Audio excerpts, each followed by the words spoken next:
Welcome. If you haven't heard about Anchor, it's the easiest way to create and publish your podcast. It's free. That's right, free to download. With built-in tools to help you record and edit your podcast from your cell phone or any smart device. Anchor also distributes your podcast on virtually any platform that streams podcasts, like Spotify, Amazon Music, iHeartRadio, Apple and Google Podcasts, and many more. You can even monetize your podcast with no minimum listenership. Anchor is your one-stop app for podcasting. Remember, it's free. Go to anchor.fm to create some amazing content.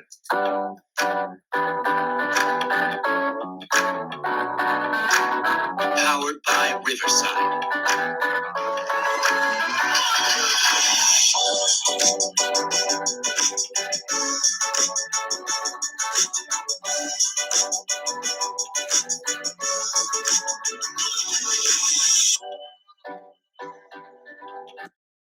Welcome to the Trigger Warning Talk podcast. We have uncensored conversations, we exchange information, and we have a ton of resources for all the listeners. We are streaming on all major platforms. That's right, all major platforms. So wherever you get your favorite podcast, we are there. I want to give you some disclaimers before I introduce our guest, and we're going to jump right into her story because it is phenomenal. Did I say phenomenal? Yes, phenomenal. That's kind of too weak of a word. I'm going to come up with something else later on that I can think of that describes our guest even better. But if you're triggered at any point during this podcast, you need help immediately, call 911. That starts all the documentation and gets the resources generated. If you're suicidal, call 988. That number is toll-free, available 24/7. For any suicidal issues, whether it's you or somebody you know or somebody you don't know. We know that recently we've been seeing a bunch of celebrities that have taken their own lives. As recent as the DJ for the Ellen Show, Stephen Twitch Boss, just committed suicide 3 days after his 9th anniversary. You know, it's just such a sad thing, the rates of suicides, especially with men. You know, we deal with those things also when we're talking about domestic violence and some of the other things that we cover. We talk about human and sex trafficking along with domestic violence. We're going to talk about that today. We talk about sexually based offenses. We're going to talk about that today. We talk about missing persons. We do a missing persons case at the end of every episode. 99% of them are melanated men, women, and children, runaways, abductions, and kidnappings. We will cover those stories because we want to bring accountability and peace to that family. If you are also not in an immediate need of help, we have a bunch of numbers and resources because we exchange information. Also, we don't do therapy here, so you're not going to get that on this podcast. We always say seek help. So if you need help with domestic violence, we provide that number. If you have been sexually assaulted, whether it be rape or molestation or whatever it is, we have the number to RAIN, which is Rape, Abuse, Incest National Network. If you are dealing with substance abuse issues, you know, we provide 3 numbers. If you have an alcoholic issue, AA. If you're dealing with drugs, NA. And if you're a supporter, Al-Anon. So we want people to understand that this podcast has the uncomfortable conversations, has the conversations that people don't like to talk about. Our guest today is none other than the multi-talented, multifaceted, award-winning actress and humanitarian. Her name is Vitelle Webb. She goes by Vitelle. We're just going to call her that. You know, she's going to share her own personal experiences from this book that she published that I purchased. It's called I Am a Poetic Ensemble. Yeah, I got to get it. I got the link. See, that's why y'all need to watch these interviews because sometimes you miss the graphics. You can always listen to it, but I do video versions of it also because I want people to see the links and I want them to see some of the graphics that we put up. This book, I Am a Poetic Ensemble by Vitelle. It talks about her life. It's an autobiographical self-help book of poetry that tackles tough topics and tough subjects such as suicide, depression, homelessness, abuse, and human trafficking. Oh my God, your CV is so long, Vitelle. It's like, where do I begin to describe you? You're an actress, you're a director, you're a producer, you're a writer. You work with Tyler Perry on some projects that's amazing. Let me pull up my list here. What I got? Let me just pull it up real quick. Okay. You're from Dayton, Ohio, so you're from the Midwest like me. You made a name for yourself in Kentucky. You relocated to Georgia to pursue your dreams in '09, and you've been in a bunch of films and videos and commercials, fashion shows, and stage productions. You wear the hats of a public speaker and a writer and director. You do community activism. You're a mom of three. I know that has to be difficult, but you know, mama bears, especially melanated ones, we do what we got to do. So I'm proud of you for that. You started your first nonprofit in 2010 called Feed the Homeless, in which you and your family help the homeless individuals from state to state doing your industry tours. Like I said, you got roles in TV and film with Tyler Perry, like I Can Do That All by Myself, Lifetime's Drop Dead Diva, the CW's Vampire Diaries. We're going to talk about a lot of things, related to domestic violence, human and sex trafficking, and sexually based offenses with this book, I Am a Poetic Ensemble. How are you doing today, Vitelle? Well, first of all, let me say thank you very much, not just for having me on your show, but also for the work that you're doing. This is so necessary. And like you said earlier, people don't want to talk about this. And this is why we're losing lives. Like it's literally a life or death situation and it's necessary. It has to be talked about. So I'm doing great. I got a lot going on, gearing up like everybody else at the end of the year. Gearing up for the new year and wrapping some things up, finalizing some things so that 2023 will be off the chain. So I'm excited and overwhelmed at the same time, but all good stuff. When I ordered this book, I Am a Poetic Ensemble, one of the things that stood out to me was during the preface. Some people say preface. Excuse my country grammar. I'm from St. Louis, so sometimes that kicks in. That's all I'm saying. We titled this episode Strength, Power, and Perseverance from Trafficking, DV, which is short for Domestic Violence and Traumas with Vitelle. And one of the things I thought about was in your dedications, in your acknowledgments. In your acknowledgments, you write, I thank God for all of life's experiences, good and bad, for protection and guidance through it all, as well as the talent and the ability to create such a masterpiece from much strife. I survived so I can testify, and I am grateful for the privilege. And then you write, for their roles in bringing this project to fruition, I am grateful to my beautiful friends, Natasha, am I pronouncing her name? Tasha Shasha Martin. And D Fox. And then you say special thanks to my photographer, Darwin Young, for the contribution of this brilliant cover photo that truly embodies the strength, power, and perseverance that this book represents. And to all of you who continue to support and believe in me, thank you. So that's where I got the title from, because when I think of you, Vitelle, three words come to my mind to describe you. And I talked to Mrs. LP about this too, and she agreed. Here's a biracial woman like Mrs. LP Okay. who has strength, power, and perseverance through her shit. Right. There you go. Well said. We're going to talk about that today. What's going on, my friend?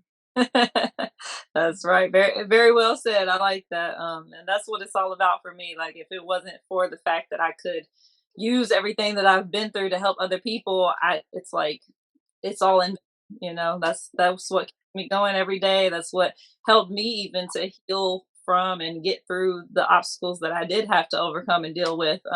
Is just knowing that it's helping other people that helped me get through it probably faster than I on average you'd be able to, given this amount of stuff that I've been through. So yeah, that's what I'm here for. That's what I do it for. That's what keeps me going.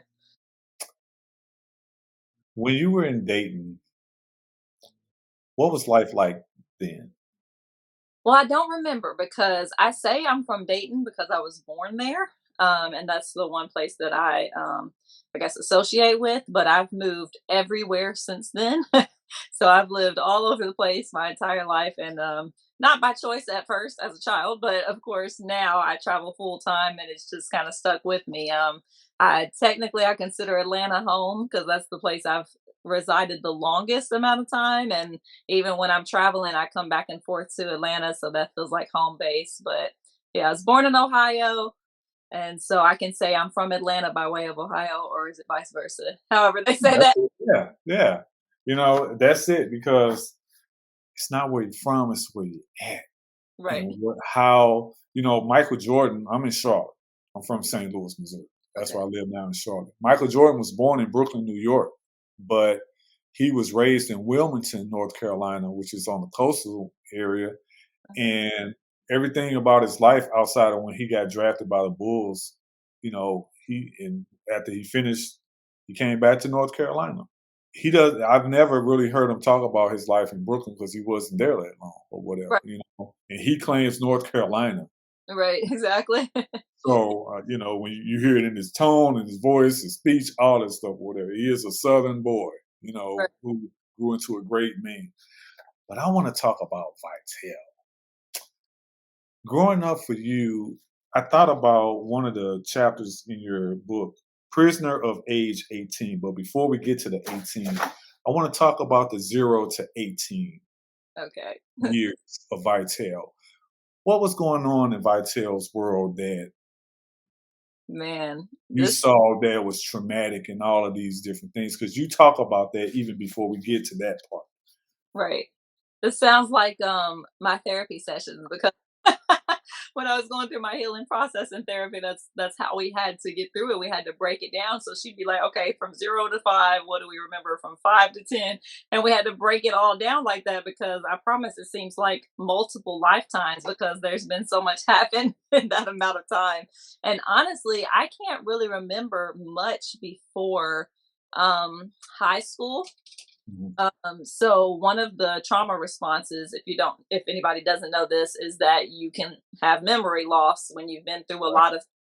That's just our brain's way of protecting itself, and the fact that we have a lot of information and a lot of experiences to retain in our minds, that a lot of the stuff gets kind of filtered out and blocked out. So I had to go through therapy in order to remember a lot of things, which is still choppy, and I remember pieces, and I was able to piece together some things based on photos, and asking family, getting testimonials from other people's perspective and things like that, just to kind of piece my life together. So that's one of the parts that sucked the most about this whole process, is that I didn't really remember much of it.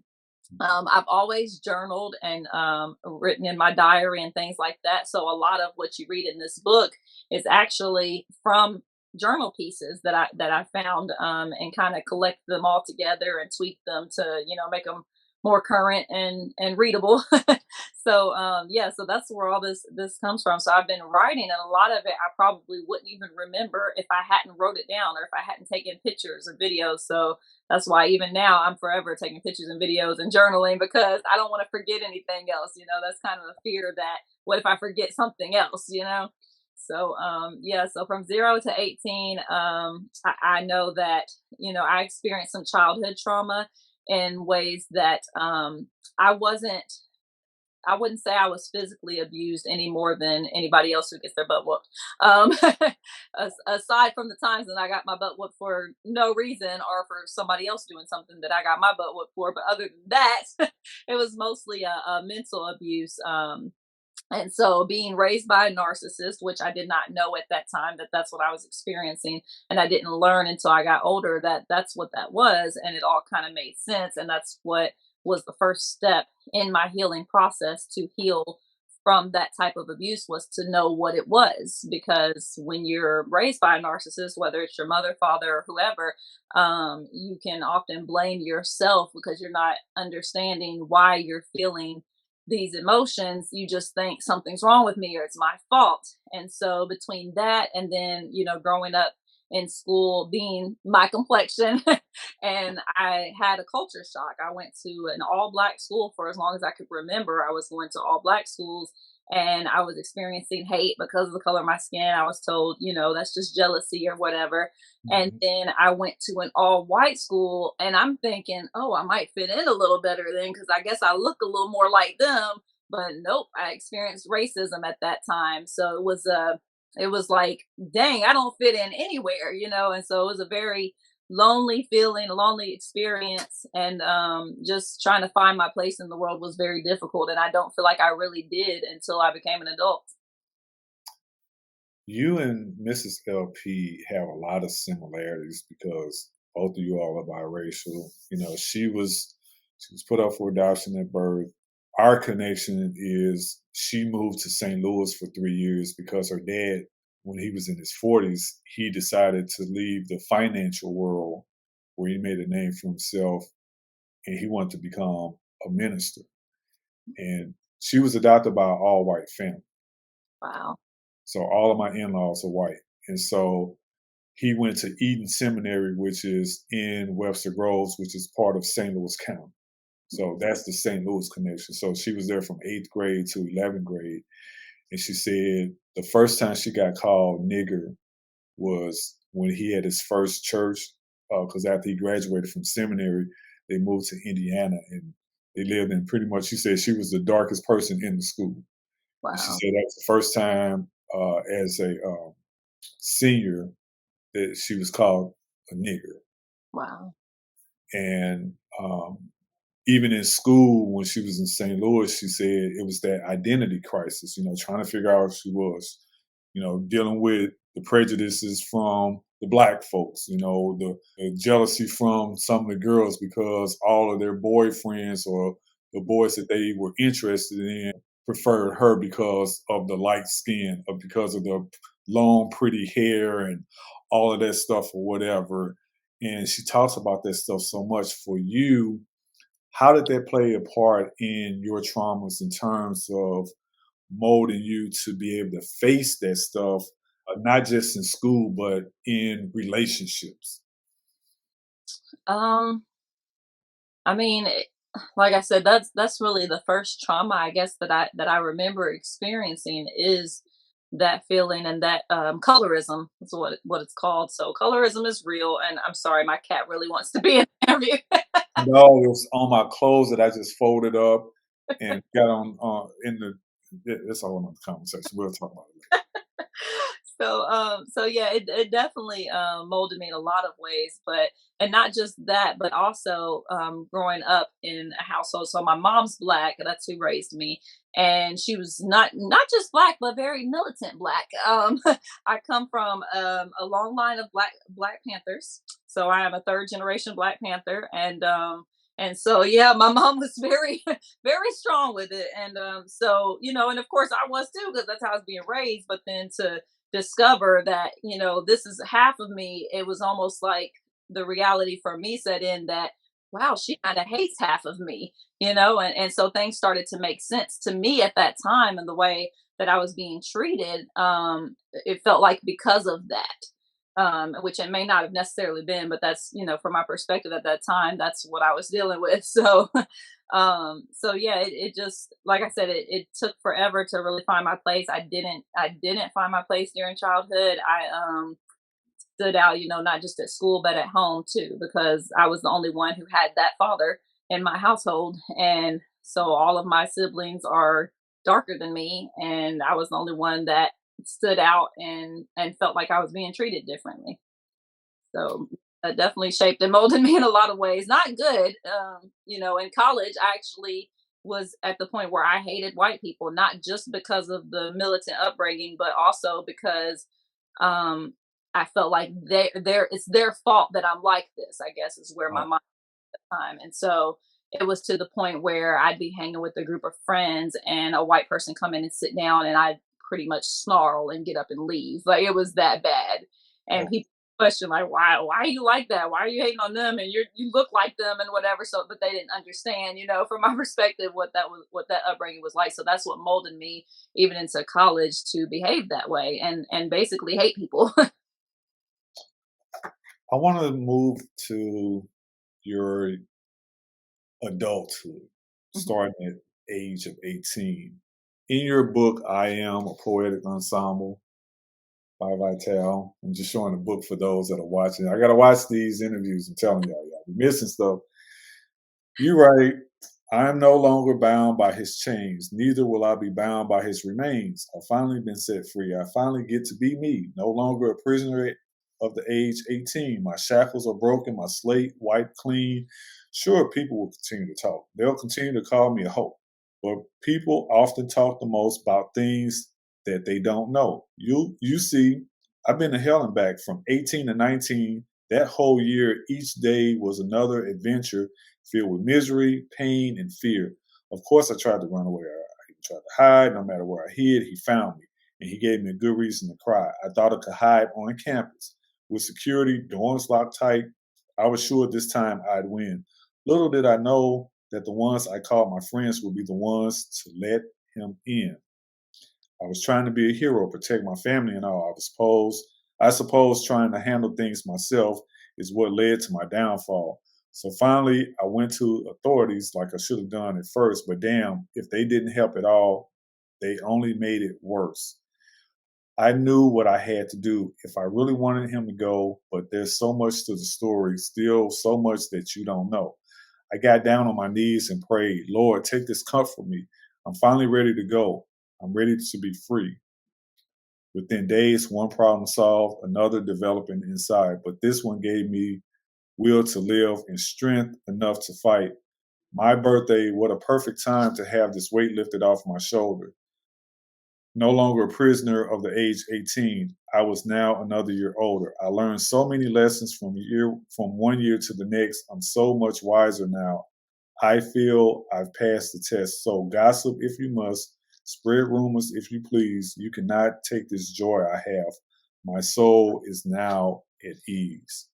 When you journaled that, what was going on through your mind that we don't see in the pages of this text?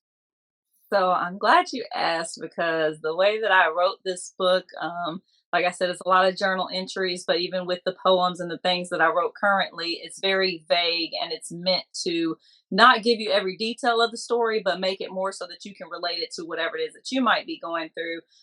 So as the journey unfolds with this particular book, being that this is my first book of many to come, the story will be told a little bit more. So it's meant to spark the questions and cause people to, take their notes and ask the Sure. signings and come to the shows to see more real life of what's happening. And so, oh my gosh, let me get rid of this cat. No, and I understand that. However, everybody does not have your book yet. And Right. so I bring that up because this is kind of like little teasers here and there. And I Mhm. know that there's so much more to come. And I'm giving people snippets because it's like, yeah, here's a teaser so you can buy her book Right. and and be prepared to go see your performances and buy additional books that you're going to put out. I know you got a big major autobiography that's going to come out. Like this is just I won't even say necessarily the Cliff Notes version of Yeah. what people are going to be getting from you. But I wanted to throw that out there because I want people to understand. Sometimes they're like, "Hey, you know, I want all the information," and it's like, well, if you want all the information, then you may have to wait for it. Right. Exactly. And You might have to go see the play, the mhm. Nine Lives play. You might have to meet her in person. You might have to have her on your podcast or whatever. So we're just giving you snippets right now because we can't tell anybody's whole story in an hour Right. or It's whatever.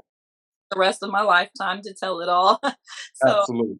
long enough to get it all out, but there are multiple movies, multiple books and things that are elaborating on each topic because like I mentioned earlier, it's almost like I've lived multiple lives. So I have a show called Nine Lives in which I break down the book even further into different characters as if each one of them is going through this particular topic. So at that time with the prisoner of age 18, that is when I was going through my trafficking situation, which again, it was one of those situations where I didn't realize at that time that it was trafficking until I became older and educated and informed about these things. So, without going into a very long story, I'll sum it up for you guys. I basically was kidnapped at the age of around 17. And again, piecing my memories together. Don't quote me on the dates and times and ages, but that's how I wrote it in my journal. So I'm going off of that. And so I was forced to live with someone who was actually married and had his own family and was a next door neighbor. And which is a lot of the times I've learned and being informed now that that's often how it happens. That's right. We pedophiles and rapists and things like that on TV as this particular, character, but we don't realize is our next door neighbor. That's these things, and so that's what happened. My family was manipulated. I myself, as a teenager, was manipulated into having to live with this person, and he was manipulating his wife and everyone else to make them think that he was actually saving me and protecting me from my mother when in fact he was actually raping me with his friends on a regular basis. And I can't confirm that these services were being paid for, but I do remember being in a room, locked in a room most of the time, in which he would send people in there one at a time and things like that. So it was that whole journey that I was writing about in Prisoner of Age 18, being that he was a pretty intelligent criminal for a criminal. He made sure that he waited until I actually turned 18 before he did these things because it would have been a matter of statutory rape at that point. So time I was 18 is when he actually committed the act. Then he wasn't. I wasn't able to get any help or assistance because it just made it seem like, well, it was consensual. Okay. When we talk about trafficking, human and sex trafficking, most people think that trafficking happens from foreign entities, like somebody being put in a shipping container from Eurasia coming across the pond here to a port like New York or something like that.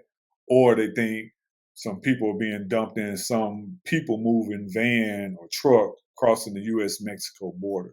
And I tell people, y'all are short sighted. Trafficking happens in the United States by United States citizens, natural born, red blooded American citizens. It's not just those things happen from foreign countries, but a lot of it happens domestically here, which Right. I have a broader definition of domestic violence because I say domestic violence is violence that happens wherever you're domesticated, your home, your house of worship, schools, your business, all of that shit or whatever. I did a story before, Vitelle, about a 15-year-old girl in Dallas, Texas, who was trafficked, who was sexually abused, who was kidnapped. She went to a Dallas Mavericks game with her dad, had to go to the bathroom. He didn't see her again for the next 11 days. You know where they found her? Because he contacted the cops and all that stuff. They did the missing person report. He wasn't satisfied with that. He contacted the trafficking organization. They did their research based on her demographics. They found she was being trafficked online and being pimped out in Oklahoma City, Oklahoma. They contacted OKCPD. She was it was a 8-room motel, or the guy that had her rented out 8 rooms in this motel and was pimping her out. So they finally rescued her and got her back to her family. But how much mental crisis is she in? Right. How much mental crisis is her dad in? Exactly. How much guilt and all this stuff goes along with that? And I'm just saying that she was a red-blooded American citizen, folks. This is not something that just comes from foreign entities. So when you're talking about your experience, unfortunately, and I'm sending healing energies to you even now, it matters. And this is part of the reason why we cover these topics. This is the Trigger Warning Talk podcast, sponsored by Anchor, produced by Pending Consulting Solutions, LLC.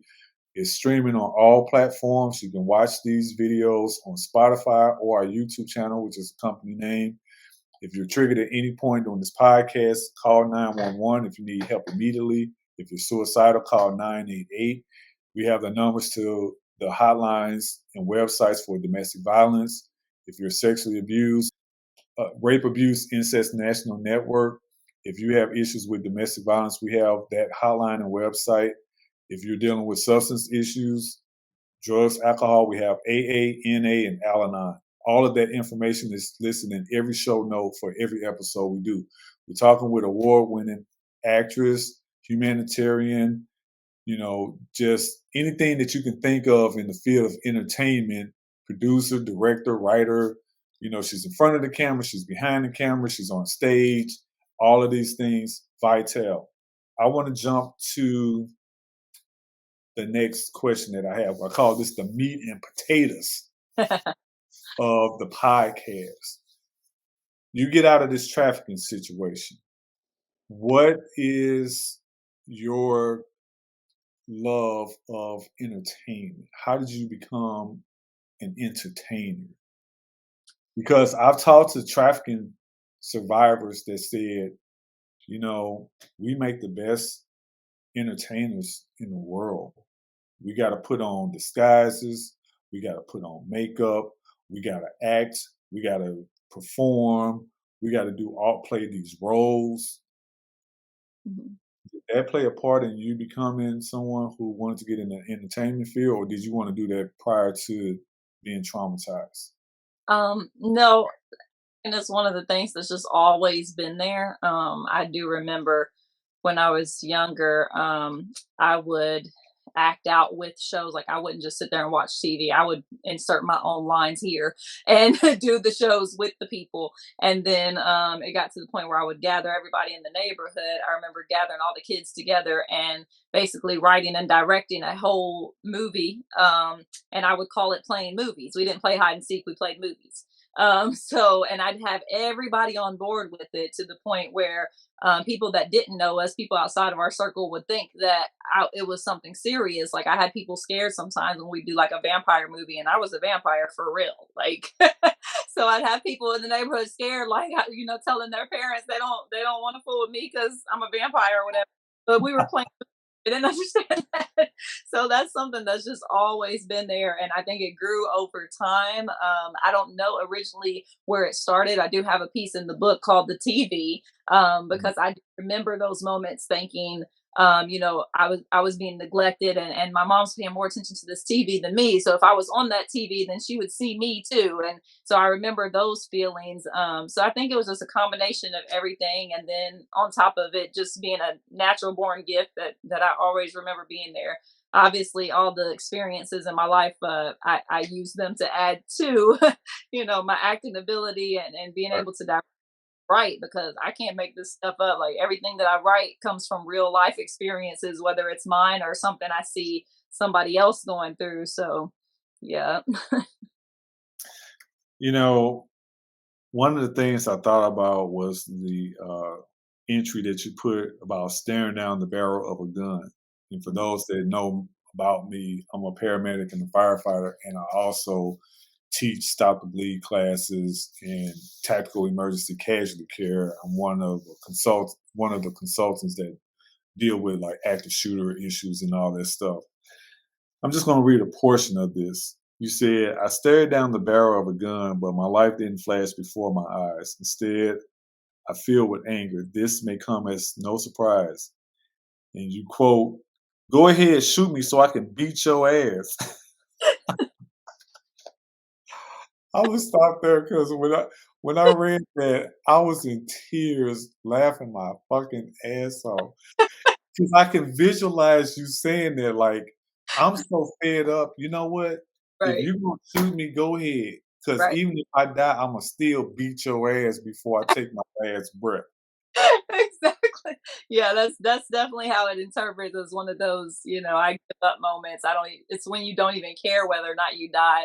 I have been suicidal throughout my life multiple times, and that was one where it was like I'm not even suicidal anymore. I just don't care if I die at this point. It felt like I died every single day. So, and all of my pieces are meant to be performed, not necessarily just read. So, it is definitely one of those where you have to kind of act that one out, as a skit. It made me laugh because I had recently looked at Juice again, and there's a scene where Bishop, played by Pac, is with Steel. their friend, and they were playing this video game. Bishop told Steve, he was like, "Man, I better win." He was like, "Well, what do you mean I better win? You better win or whatever." He was like, "Well, one, if I lose, I'm gonna beat that ass. Two, if you win, I'm gonna beat that ass." You know what I'm saying? So it was like, it don't matter. You're gonna still get your ass beat or whatever. Right. So when I read that, I thought about Bishop character, and I could just imagine. I put your face in front of Pops, and I was like, I can hear you saying it just like that. I'm gonna beat that ass. Yep, and that's how it's meant to be. Is like even though it was a serious situation, and I have multiple poems that talk about that particular situation. I wanted this one to be funny because I was trying to find the humor even in that situation in that moment. Oftentimes laughter is the best medicine. So laughing gets us through the most traumatic experiences sometimes, and that's what that poem was meant to represent is the comedic side. Let's talk about domestic violence. For someone who's experienced domestic violence, how do you educate the people that read your works, come to your media events, whether it's your theatrical performances or the stuff that you do on film? How do you want the audience to learn and understand about domestic violence? What say you? Well, first of all, I want to prevent it as much as I possibly can because, everything I teach and do now is like if I had someone at that point in my life that could have told me these things. And so I'm trying to be that big sister that reaches back and pulls somebody else out. So if I can prevent it as much as possible by teaching people the warning signs, what it's like dealing with the narcissist, what we're like when we've been raised by a narcissist, and the fact that we will often draw that type of person to us as our significant other, and just all these things that are fact and that are starting to be talked about more and more now.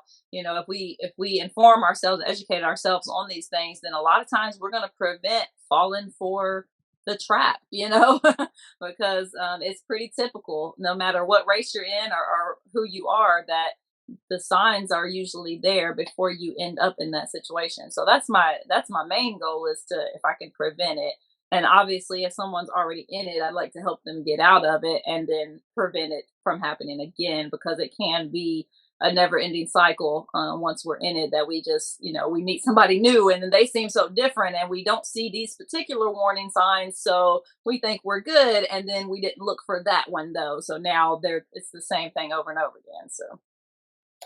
From your perspective, what would you educate people who have been victimized by domestic violence? What would you say is your top 5 warning signs to be aware of? Um, Top 5. And not in any particular order. I'm just saying. Okay. I might not have exactly 5. Let me just because I'm not Sure. gonna go, but I'm just gonna tell them to you as they come to me. So because the first one I think is that they're easily angered. Like I think oftentimes we notice that in the dating phase.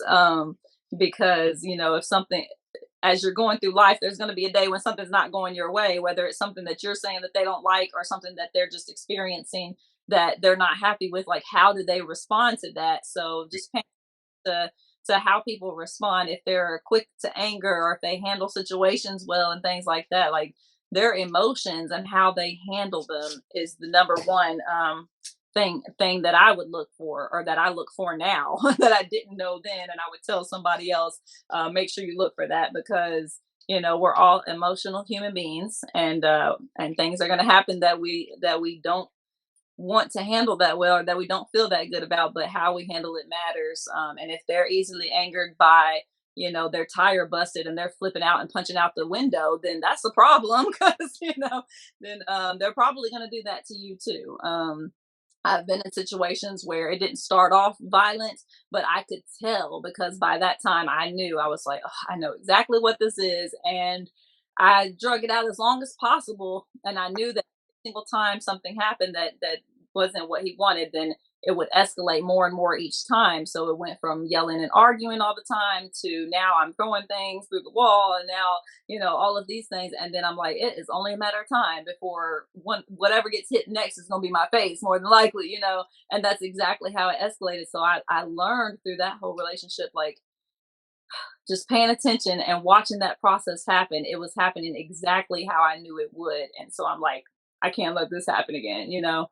And just how you're treated overall, I would say. And I would even say as far as how they treat their family. That's important. Like, what is their relationship like with their parents, if their Yes. parents are here, and things like that, because that's something that sometimes we don't really think about until further on down. Then we're thinking, oh, now it's time to meet the parents. No, I need to know how you feel about your mama now, because if you got an issue with your mama, then it's probably gonna be an issue with me. You might have You're right. so that, and I don't, like I said, I don't know what number I'm on, but it's just in general, it's a matter of vetting, and going through that vetting process, which I honestly didn't learn how to do until like this past 2 years of my life. At 36, I'm still working through that process of knowing how to do that and not settling. Just taking your time to get to know somebody and seeing how they react in all seasons and all situations and things like that is so important. And that's the number one advice I would give to anybody, including myself, my past self. Make sure you vet properly. What was something that helped you? Because I always think about rock bottoms. We all have a rock bottom. What was something that helped you once you got to that rock bottom moment, um, from trafficking, from domestic violence? What was something that you utilized in your seeking help? Mhm. Um, I mean, when it comes to seeking help, I did get therapy. I did reach out and get professional therapy. But even before then, writing, obviously, writing was my therapy, to get through the process. Even as it was going on, I was always writing through that. And then, it's hard when you're going through it to trust people. So you don't think that you can, reach out to a parent or a teacher or pastor, because when you're faced with so many situations where it's people that have been the problem and people have let you down, that you don't want to trust anybody. So it's hard to tell somebody, well, find a trusted relative or trusted person that you can talk to. That's what you want to do, but it is scary when you're in it to even trust that this person's going to respond the right way and not just go tell everybody or whatever else. So um, I don't think I really had that person earlier on. Even when I did start going to therapy as a teenager, I had an experience that I told my therapist about, and thinking, doctor patient confidentiality. And my therapist not only told everybody, but actually brought my family in along with the person that had molested me, and we had a sit down together. So that was my moment where it's like, I'm never doing this again. I won't trust anybody as far as I can throw them, whether we sign papers or not. So, so Wow. still recommend therapy. I think same thing I said with relationships. You have to vet your therapist. You have to find out who's a good therapist for you. You can take recommendations in some cases. There's betterhelp.com is a place where they kind of weed through and match you with the right therapist, kind of thing. So, and just easing your way in there, being careful. You can share a little bit at a time as you get comfortable and things like that. But I believe in therapy is very important and very necessary. But just remembering that they're humans too. So approaching it like that, like, not that this person can solve all of my problems, but they've probably been through some things or learned some things that they can educate me on so that I can handle things better too. But not expecting them to solve everything. I think it kind of sets you up for failure. This is the Trigger Warning Talk podcast, sponsored by Anchor, produced by Independent Consulting Solutions LLC.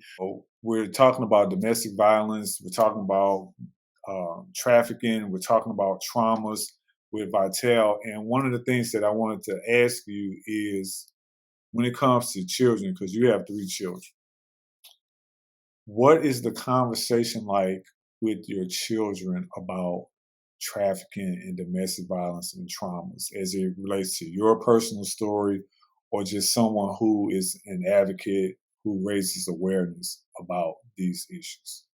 Well, that's a very good question.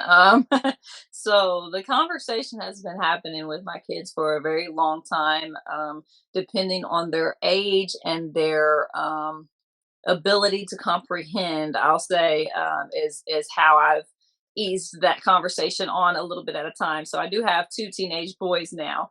Mhm. So I think the conversation with them began when they were exposed to pornography. And I had to make it clear and inform them, what's going on behind the scenes. A lot of people who are in pornography are being trafficked, and so that's really what I guess started the conversation for me with them. They don't know, I guess, my entire story yet, Mhm. because I'm still working through that with Sure. my, but they know enough to get it, and I have been honest with them to say, there's still some things that I want to share with you guys that it's taken me a little while to get there. I'm not sure if I'm ready, and y'all bear with me. And so we've had not only my own individual therapy and their own individual therapy, but also family therapy together, to work on communication. That's the main thing that I talk to them about is communication, because overall, being able to communicate about these things. So yeah, they know a lot and they know enough. They actually have assisted with me with my show 9 Lives. And there's a time during the show that when we did the show before, I asked them, if they could step out, and I just was honest with them, let them know I'm not ready for you guys to see this part, okay? So, and they get that. So as I tell them more and more, then they're just very understanding kids all over. Personalities are different, as usual. So I got one that's very understanding and very concerned, and probably, as a young man, wants to fix the things of my past. And then I got one that's just like, I don't even want to talk about this. Like, keep it to yourself, So, but the conversation is definitely necessary, and especially as they're becoming men and going out into this world, I don't want them to get caught up in something that they don't even understand or recognize what that is, because nobody let them know. So yeah, that's how I approach the conversation with them. My daughter is 6, so we haven't had as much as that conversation. Sure, absolutely. Yeah. It definitely will come as she gets older.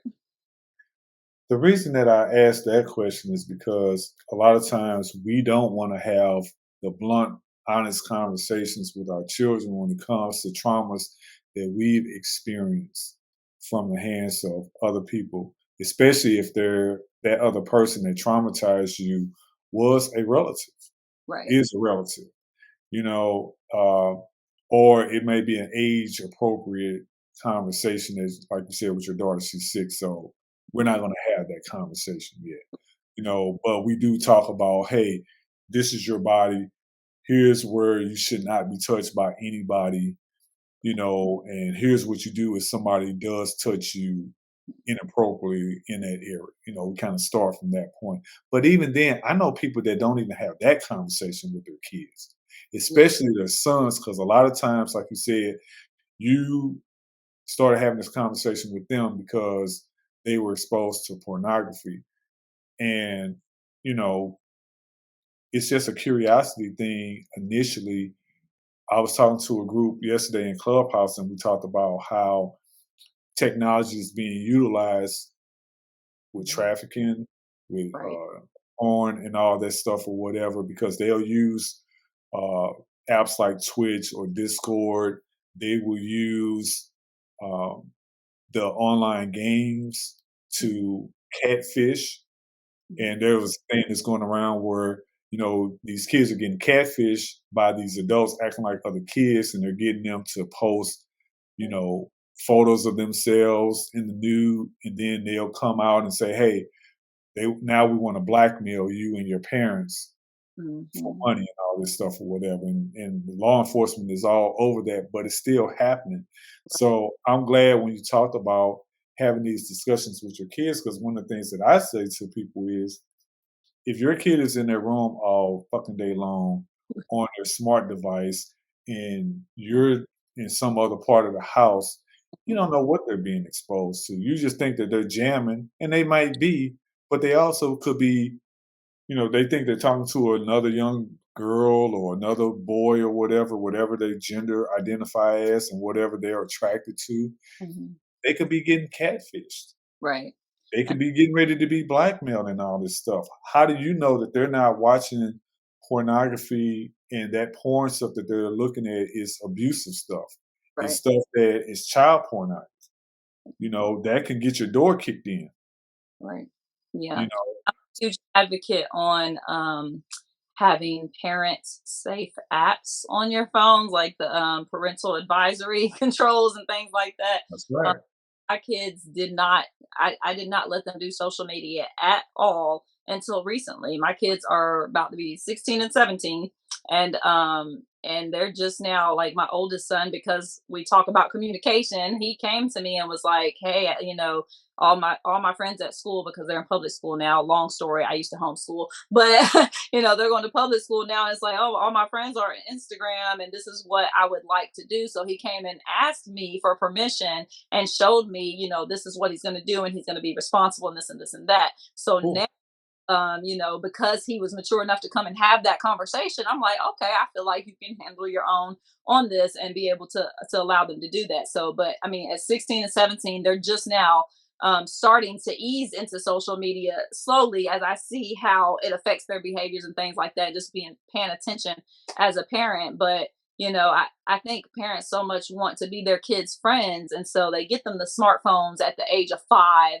and they're like, yeah, here, have this, because Mm. I don't care what everybody else is doing. Like, this is how we run this household right here. And it's not gonna, in the long run, it will have a worse effect on them if you just let them do whatever the hell they want to, and just because you want them to be happy, or you just don't care. You're showing them as a parent that you don't care what they do. You don't give a crap. So Yeah. when you lay down the law, when's the last time you saw somebody, imagine their future self saying, yeah, I was so traumatized because my mom wouldn't let me have social media when I was 15. Like, nobody cared. Nobody said that does not traumatize anybody, Yeah. We didn't grow up with social media, so Right, stop. right. What the fuck you talking about? Stop. Yeah, get out of here with that. So Go I read a book. it will be okay. But then on the other hand, if you let them just do all the things, there is a bigger risk there, because they could get kidnapped, they could get catfish, they could get all these things that you're talking about. Like, there's where the risk is. There is no risk if you don't let them do it at all. What? They're gonna be mad at you? Okay. Like, you'll thank me later, because you're gonna get grown and you're gonna have kids and you're gonna see what's out there. You can be like, oh no, I'm not letting my child see this. Yeah. So you'll understand later on. That's how I feel about that. I want to jump to Nine Lives, Mhm. your stage play, your one-woman stage play. I just want you to go over the 9 characters because I don't want to give away all the stuff or whatever. I just want you to tell us about the play, the 9 characters, and then we'll put out how they can see it and all this stuff because we're moving into the last part, which is the shameless plug section. What's 9 Lives? Okay, so Nine Lives is a one woman show. I play all 9 of the characters, and like I mentioned earlier, it kind of breaks down my traumatic experiences into 9 different characters. So and it's funny because I can't even list them all and what they represent without the picture here in front of me, but which you probably have. And you're probably not to pull up. Go figure. So Yeah. I don't think it's on my link tree right now. I think it's on my Vitelle.net website. Oh, your website. Yeah, I got you. There we go. All the way down to the bottom of the main page. It might be. I can't even remember honestly when the last time I looked at my website. There we go. There's a few of them. Okay, so there they go. So you have Let's start from left to right. from The okay. I don't the red, the blonde with the red. but okay, so that is Brandy. She is actually the one who represents my time in the adult entertainment industry myself. So I went from the trafficking part to being in the adult entertainment industry myself. The next one over, she represents the suicide part. So her whole trauma is suicide and depression. That's what she represents there. The next one with curly hair there is Naraya. She actually represents my experience with colorism and being able to find my place in the world as a mixed girl who's not really mixed. I'm black. So that's a whole funny story. Y'all have to see her for yourself. Yep. Over the blonde, she actually, that's Ashley. She represents homelessness, and that tells my homeless experience. The next one is the one that you were talking about with the prisoner of the age 18. She talked trafficking part and how that situation actually occurred. And then the next one talks about divorce. That's Erica. So divorce is a whole trauma in itself, but she talks about divorce and then obviously educates you on vetting and things like that when it comes to these relationships. And then who we got next? So domestic violence. That's what she does. Had to, had to refresh my memory. So she covers domestic violence. That's a separate from divorce. And then the next one over talks about the childhood trauma. The last one there. She just handles the childhood trauma and the experiences that I can remember and that stuff growing up. So yeah, that's 9 lives. I got an ongoing series. It's a 3-part episode. We just put out the second one. It's domestic violence, or DV, and ACEs, which stands for adverse childhood experiences, with Dr. Tori Williams. And so, when I think about ACEs and how, there's so many things that tie into these adverse childhood experiences, like your last character talks about, you know, blocking out some of these things Mhm. because it's so traumatic and it happened at such a young age. Also, I believe that it affects you. And as you get older, it's almost like you start seeing these blips in your brain that, man, I'm starting to have memories of this particular incident. I'm having thoughts about, and Mrs. LP talks about some of those things that because she's dealt with a lot of different traumas, in her life also. And you all are very similar in a lot of ways. I have Uh, to. We need to be. Everybody wants to meet her. Everybody's like, I always say, look, this ring is not a prop, okay? I know. Is she She real? actually is a living, breathing person. Like, I had to have her come on camera Sunday when I was doing a meeting with these 2 women that I'm working with. I was like, look, I just want y'all to know I'm not some creepy dude that's trying to, do some side hookups with y'all and shit, on some mental health stuff. Here's Mrs. LP. And so she was like, she, I love. but she's a very introverted person, very shy. She's a humanitarian too, so that's why we do the missing persons, because she's a rape advocate and done this for 20 years. She's been involved in some national cases with missing persons, with search, rescue, and recovery, but you never see her at the press conference, and she's not that disembodied voice. You never hear her at these things also. And the work that she doesn't charge anything for it. The people that she's gotten to help find, some people alive, some of them dead, they haven't charged. So that's not a guarantee on either one of those, but I'm just saying this is part of who she is and what she does. So that's 9 lives, folks.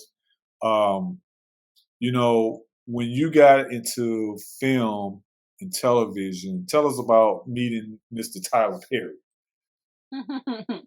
You want to know about my first experience meeting him, or just overall in general, like what that was like? Both. Okay, both. Okay, I'll try to tie them both together. So, first of all, usually when I meet celebrities that we kind of already know, they don't really look like themselves, or I don't really know who they are or recognize them because they just look so different than on TV. But Tyler Perry definitely looks like himself.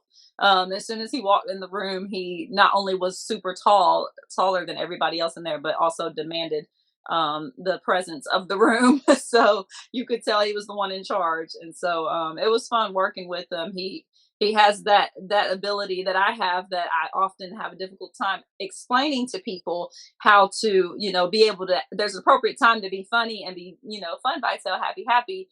And then now I'm in director mode. So I'm a different beast. And so I saw him do that and I was like, that's what I do. It all makes sense now. And when I first met him, I had already worked with him for a while, starting off as an extra and just doing whatever I could to be on set and be noticed by him. And so I was playing Handy Newton's stand-in on Good Deeds at Oh, that when I actually met him. And he was, he had his stand-in there, and they're sitting at the table in the pizza parlor, I guess. And so his stand-in steps out and he comes back in, and then my stand-in hadn't come back yet. So I'm just sitting there with him, and he sits down and is like, "Oh, hey, Vitelle." And I'm just like, who? Like, I was just shocked that he even knew who I was, pronounced my name correctly and everything, you know, because I've been trying to work with them for so long. But you know, it's one of those moments that let you know, like, people notice you, people realize what you're doing. Like, so it's just encouraging to me that I always tell people that story because you know, keep up what you're doing and keep working because people are noticing you that you may not notice are noticing you or realize would even notice you. So that's my experience with him. Lifetime's Drop Dead Diva. What did you do on that show? Oh gosh, that was so long ago. This is some of my earlier first move into Atlanta stuff. I'm pretty sure I was like a lawyer. I didn't even have speaking lines on that one in particular. So You yeah. weren't. You didn't have your SAG card yet. No, I had just moved for that one. So I was just trying to do everything everything I could possibly do at that time.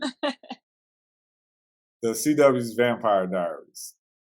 Vampire Diaries, I was Nina DeBro's stand-in for that. So yeah, so y'all aren't gonna see me in there, but for those of you who don't know what a stand-in is the person that does all the work so that the main actor can go sit down and relax or study their lines or whatever they want to do. And then the stand-in has to do all the work and do the lines in the scene over and over and over again. And then when it's time to actually shoot it, then the main actor comes in and is the one that you see. So I was Really? See, I always thought the stand-in was like a body double, like right, if they want to show their genitals or something like that, they bring that person in. No, no, wow, that's a body double. that's just a body double. Yeah, that's a body double.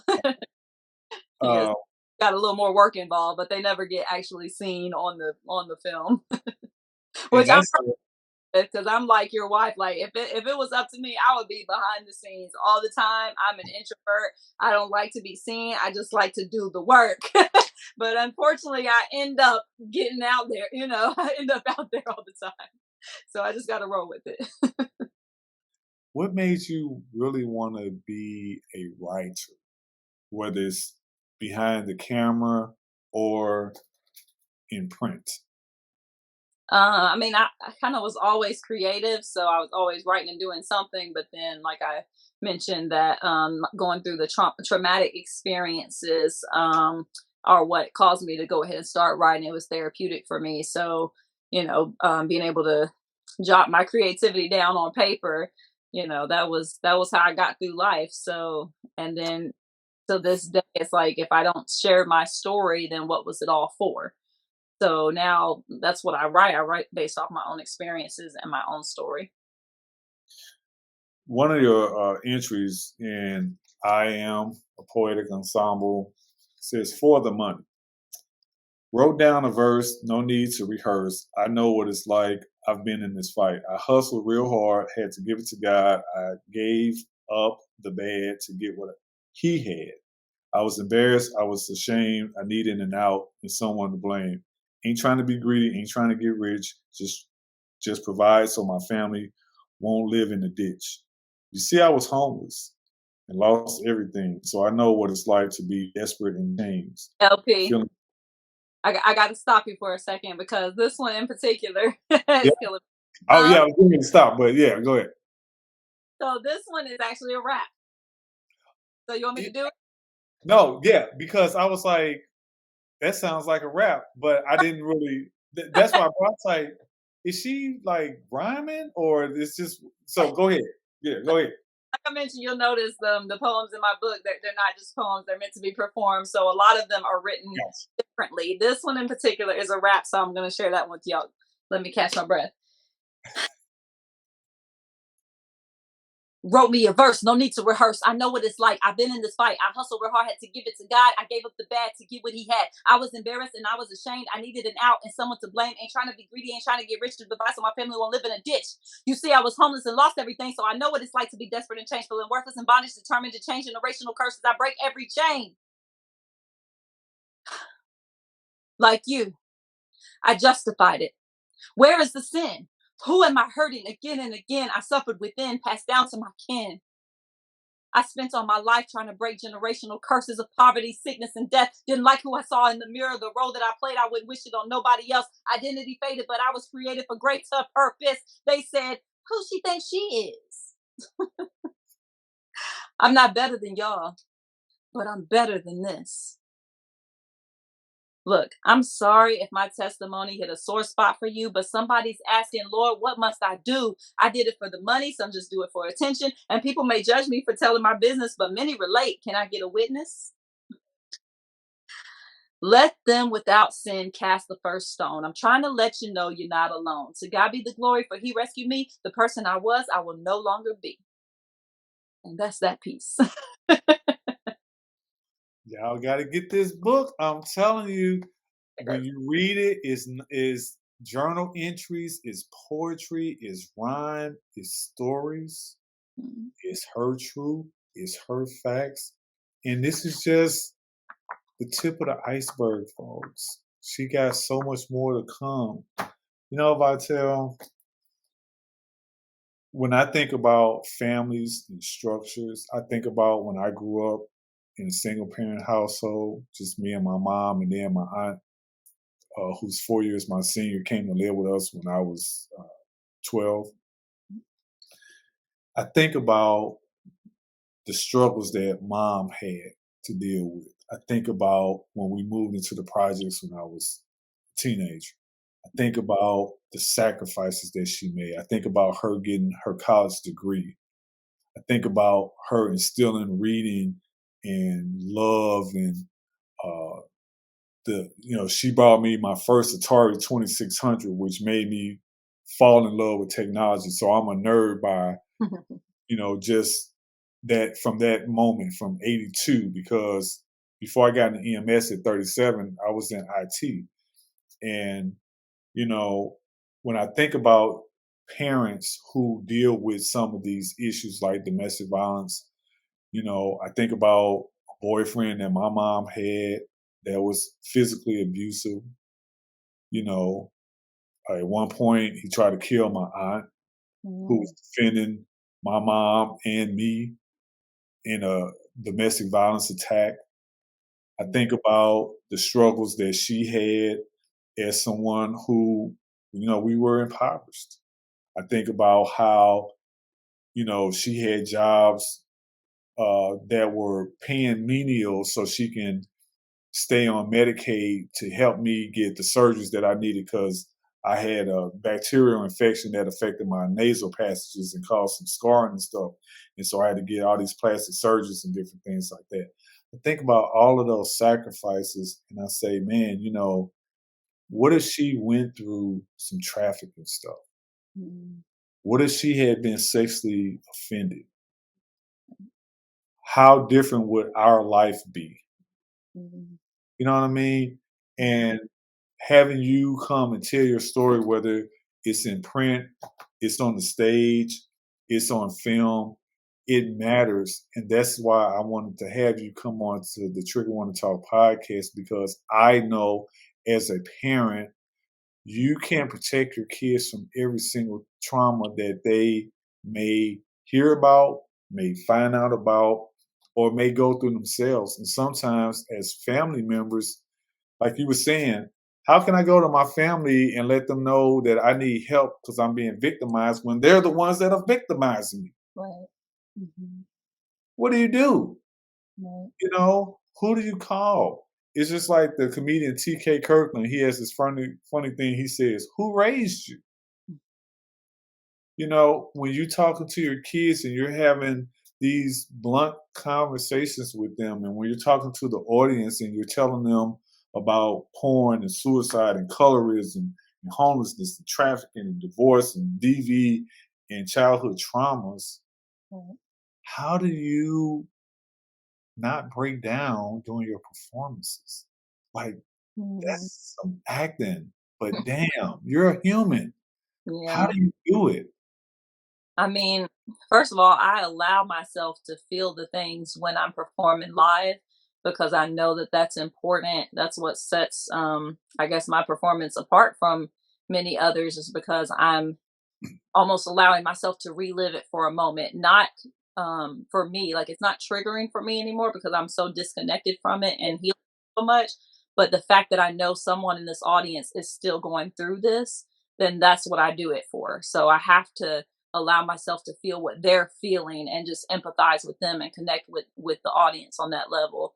And so that's how I do it. I mean, just taking care of my own mental health and making sure that I stay in therapy, especially around the times when I have a show. I'm like, okay, I definitely need to make sure I'm going once a week at least, just for Yeah. upkeep, keep my, and just a lot of self care. Like after every show, I usually like go camping just to get away from all electronics devices and all the stuff and all the responsibilities and things. That's how I kind of regroup and re-energize myself, especially as an introvert, and having to be out here taking pictures on the red carpet all the time and all this stuff is exhausting. So I'm just aware of myself now, and like you said, I'm human, like allowing myself to be human and know what I'm feeling and why, and then addressing that concern right then and not letting it linger or brushing it under the rug and whatever else. Like I have to deal with me first before I can help anybody else. So that's how I do it. And not to mention my kids keep me going. They're really what helped me get through those suicidal phases in my life, is knowing that I got to be here for them and they're depending on me, and so I got to stay strong and things like that. So that always helps me and a mom too. We're gonna wrap up because I'm telling you, we can't go through the whole book. You got to buy the book, folks. It's called I Am a Poetic Ensemble by Vitelle. It's available on Amazon. Let me pull up. See, that's why y'all need to watch these interviews. I'm telling y'all, I don't know what the problem is. We want you to go to her link tree. I'll have that in the show notes as well as her website information. But if you want the book, you can go to Amazon, and she's listed as Vitelle Webb on Amazon. You can get the Kindle version for free if you have Kindle Unlimited, or you can get it in paperback. Can people like get an autographed copy? Like how can we get hooked up? I was gonna say that if you're following me on social media, so like you mentioned, that link tree is the best place to find all of that stuff, or going to my website, vitelle.net. It has links to all my social media as well. But I'll often put up posts when I'm doing like a special or when I've gotten a new shipment in. See, those are all my links there for Facebook, Instagram, and all those things. And so I'll post those to my social media first and say, hey, I'm doing a special. You can get a signed copy from me for just do this through Cash App, Venmo, or whatever, and I'll mail it directly to you. So definitely watch my social media for that. And also, if you text to subscribe, that's also the best way to get the most information, because I'll often send out a text blast to this group of people who have subscribed before I do anything else, or before I even get a chance to send out an email blast. So there's a phone number it's actually on my link tree as well, where it says text me, but it's 770-626-5075. It should say text me there somewhere. I think like the fourth one down maybe.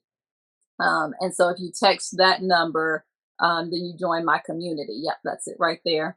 So 770-626-5075. Just text hi. You can text the word casting if you're interested in getting information about not just my upcoming casting calls that I will be casting for as well, but also when I get casting calls sent to me, I like to share the wealth and forward them out through there too. So you can text the word casting to join that list, or just say hi if you just want to, in general, be able to reach me and know what I got going on, because 2023 about to be off the chain. We have so many shows, movies, and new books coming out. It's ridiculous. You definitely got to be a part of the journey.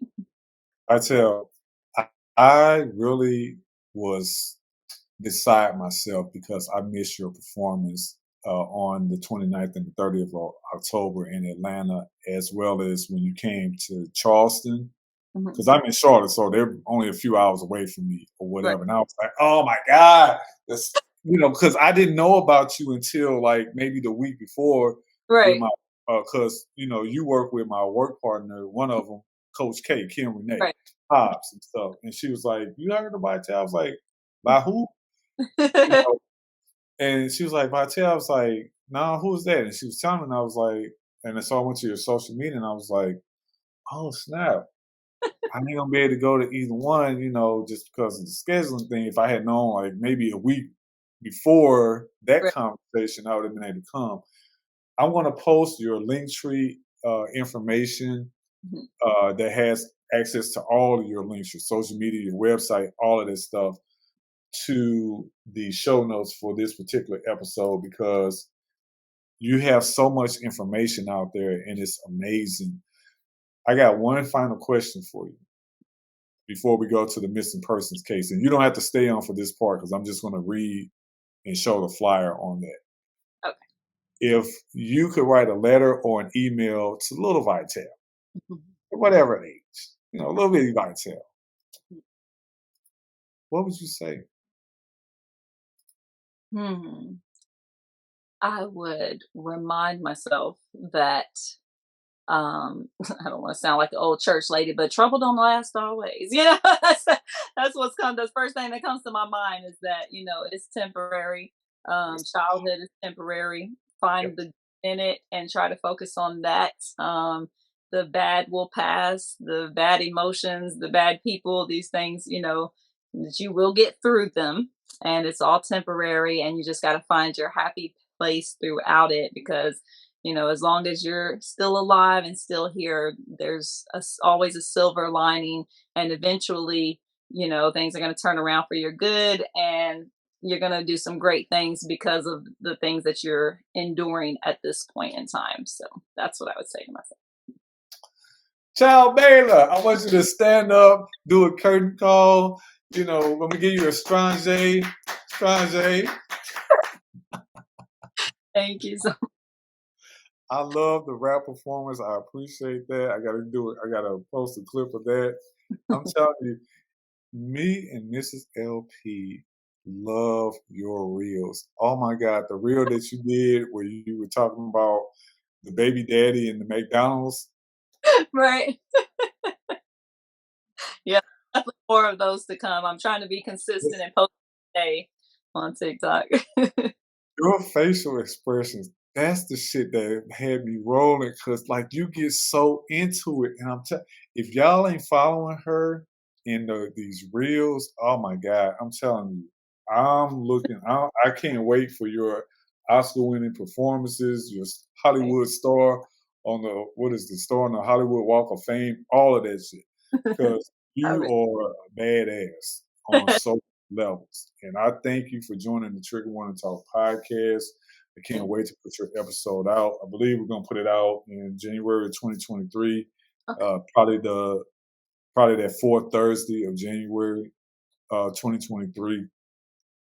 But I just want to say that we here love you, and we're going to have you back because when you come out with that autobiography, I got to have you come back because we got to deep dive into this stuff. That's what we do here. Right.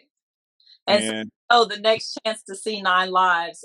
Right now we're looking at the where did I just put it? The March. Oh, here it goes. March 25th and 26th is probably going to be the next 9 Lives performance. Where? In Atlanta? In Atlanta, more than likely. Yeah. I think I'll be there. It's only a 3.5 hour drive from Charlotte, so look, I want to thank you again for joining us. I know we have had a great conversation. Peace and blessings be upon you and your family and all the works that you're doing. Again, folks, the book is out. It's hot on the presses, off the presses. I Am a Poetic Ensemble by Vitelle, award-winning actress and humanitarian et al., which is Latin for and others. Because she plays all these roles and she does a damn good job of it too. So, Vitelle, until next time, peace and blessings, my friend. Thank you so much. I got to take off and go pick up these kids, but I appreciate you. Yeah, I will have all of her links on the show notes for her episode. We're going to move over to the missing person case. This young man, and I got this from Mrs. LP, so let me pull it up on the screen here. DeJuan Christian Sims. He was a child who vanished in 1984. Police do not believe his mother's version of the events surrounding his disappearance. According to DeJuan's mother, DeJuana Harris, he was last seen at the Wonderland Mall in Livonia, Michigan on December 11, 1994. They had been walking along the corridor between a Target store in the main mall area when Dewan suddenly vanished at approximately 2:30 p.m. or does not show Dewan at that mall that day, which is so weird. Like none of the footage on their security cameras show him at the mall. Witness could not recall seeing Dewan, but they did remember Dewana arriving alone at 3:30 p.m. Authorities have stated that they do not believe Dewana's version of the events surrounding her son's disappearance. Dewana took 2 polygraph tests shortly after Dewan's disappearance and failed both. Now, we know that in a court of law, the polygraphs are not admissible, but they still talk about doing those things. Dewan's father also took a polygraph test, which he passed. He is not considered a suspect in his son's case.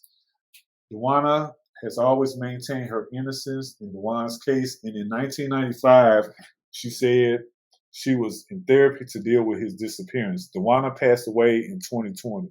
Peace be upon her eternal soul forevermore.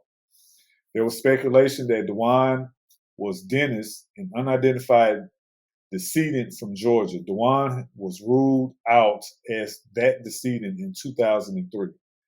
There have been numerous leads in Dewan's case, but none have produced any evidence. His case remains unsolved. Here are some characteristics about Dewan Christian Sims. Black hair, brown eyes. He was last wearing a blue hoodie, 3/4 length winter jacket, a yellow, blue, and green windbreaker, dark blue sweatpants, low top Fila sneakers. And, you know, we want to bring the same energy to his case. So what I'm going to do is I'm pulling up another site from the Charlie Project.